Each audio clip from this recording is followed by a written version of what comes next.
अस्सलाम वालेकुम। आज मैं आपको एट्रोकेनाजोल टैबलेट के मुतालिक बताता हूँ। एट्रोकेनाजोल azole group anti fungal medicine से ताल्लुक है जो फंगल इन्फेक्शन की ईस्ट के इन्फेक्शन की ट्रीटमेंट के लिए इस्तेमाल किया जाए। जिधर भी आपके बॉडी में फंगल के इन्फेक्शन हो या ईस्ट के इन्फेक्शन हो तो इसके ट्रीटमेंट के लिए आप एट्रोकेनाजोल टैबलेट का इस्तेमाल किया जाता है। एट्रोकेनाजोल मार्केट में मुख्तलिफ ब्रांड नेमों से आती है, जैसे एट्रोजॉक्स है और बहुत से ब्रांड नाम है जैसा आप स्क्रीन पर देख सकते हैं। लेकिन इसका जो एक्टिव इंग्रेडिएंट और जो फार्मूला है वो एट्रोकेनाजोल, जो एजोल यानी फंजाई जो खत्म करने वाले मेडिसिन इसका ताल्लुक है एट्रोकेनाजोल एजोल ग्रुप से।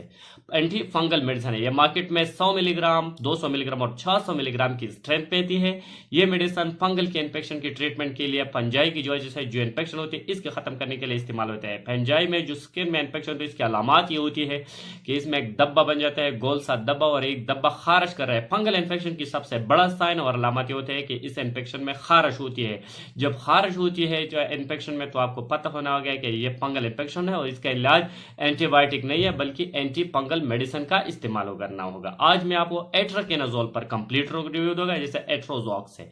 लेकिन इससे पहले अगर आप हमारे चैनल पर नए हैं तो सबसे पहले इस चैनल को सब्सक्राइब करें। चलो स्टार्ट करेंगे एट्रोकेनाजोल टैबलेट की यूजेस। अगर इसका इस्तेमाल का तरीका देखा जाए तो ये मेडिसिन एंटी फंगल मेडिसिन है, पंजाई की ट्रीटमेंट के लिए इस्तेमाल किया। जैसे कि स्किन में कोई फंगल इन्फेक्शन हो, ये फंगल इन्फेक्शन की वजह स्किन में जैसे स्किन में कोई धब्बा बन जाए, गोल दसा धब्बा, और इस धब्बा खारिश कर रही है तो इसके ट्रीटमेंट के लिए आप इस एट्रोकेनाजोल टैबलेट का इस्तेमाल किया जा सकता है, जिसका हमें बिशाक भी कहा जाता है इस गोल धब्बे और खारिश वाली जगह को।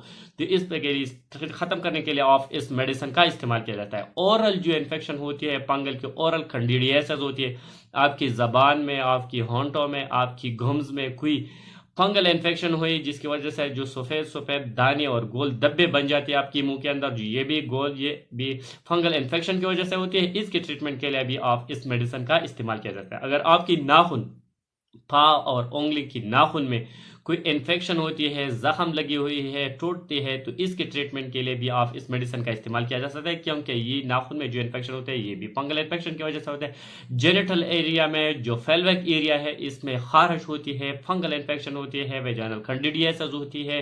तो इस फेल्विक एरिया में जो खारिश होती है, जेनिटल एरिया में जो खारिश होती है, ये भी फंगल इन्फेक्शन की अलामत है और इसको खत्म करने के लिए आप इस मेडिसिन का इस्तेमाल किया जा सकता है। आपकी जो पाँव की उंगली है, अगर इस उंगलियों के दरमियान जो जख्म बनी हुई है और खारिश कर रही है तो इसको खत्म करने के लिए अभी इस मेडिसिन का इस्तेमाल किया जाए।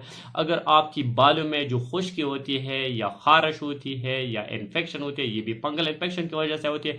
बालों में जो फंगल इन्फेक्शन होती है इसको खत्म करने के लिए भी आप इस मेडिसिन का इस्तेमाल किया जा सकता है। जिधर भी आपकी बॉडी में इन्फेक्शन हो रही है और ये इन्फेक्शन में खारिश होती है तो ये खारिश फंगल इन्फेक्शन की साइन होती है, अलामत होती है, तो इसको खत्म करने के लिए जिधर भी आपकी बॉडी में ओरली आप इस मेडिसिन का इस्तेमाल किया जा सकते हैं। इस मेडिसिन के इस्तेमाल से जो फंगल इन्फेक्शन है वो मुकम्मल तौर पर खत्म हो सकती है, सिस्टमेटिकली तरीके से खत्म हो सकती है और आप मुकम्मल तौर पर फंगल इन्फेक्शन से निजात हासिल कर सकते हैं इस मेडिसिन की इस्तेमाल से। अगर इसके साइड इफेक्ट को देखा जाए तो इस मेडिसिन के इस्तेमाल से पेट में दर्द हो सकती है, कब्ज भी पैदा कर सकते हैं, डायरिया भी काज कर सकते हैं, मतली और उल्टी भी आ सकते हैं। इस मेडिसिन के इस्तेमाल से ब्लड प्रेशर कम हो सकते हैं, सन में दर्द भी महसूस कर सकते हैं, भूख न लगना भी इस मेडिसिन की एडवर्स इफेक्ट हो सकती है। अगर इसकी काउंटर इंडिकेशन को देखा जाए तो इस मेडिसिन को प्रेगनेंसी में नहीं देना चाहिए। जो बंदा इस या एजोल ग्रुप से फ्लोकोनाजोल, एटोकेनाजोल, जो भी एजोल ग्रुप है एट्रोकेनाजोल से हाइपर सेंसिटिव हो, इसको भी इस्तेमाल नहीं करना चाहिए। अगर ये डोज को देखा जाए तो ये मेडिसिन पेशेंट की कंडीशन पर डिपेंड कर देते हैं। डॉक्टर पेशेंट को देकर रिकमेंड करेगा, लेकिन बीडी आप इसका इस्तेमाल करना है दिन में 2 दफ़ा, सुबह और शाम। 1 महीने तक आप मुसलसल इस्तेमाल करना होगा। डॉक्टर आपको 100 मिलीग्राम रिकमेंड किया, 200 मिलीग्राम, जितनी भी डोज आपकी डॉक्टर आपको रिकमेंड किया इतनी ही डोज में इस्तेमाल करना होगा। मुसलसल इसका इस्तेमाल करना होगा बिला नागा। और आपके डॉक्टर आपको जितनी भी डोज आपको रिकमेंड किया इतनी ही डोज में इस्तेमाल करना है। डॉक्टर के मशवरे के बगैर कभी भी मेडिसिन का इस्तेमाल नहीं करना चाहिए। Thank you for watching.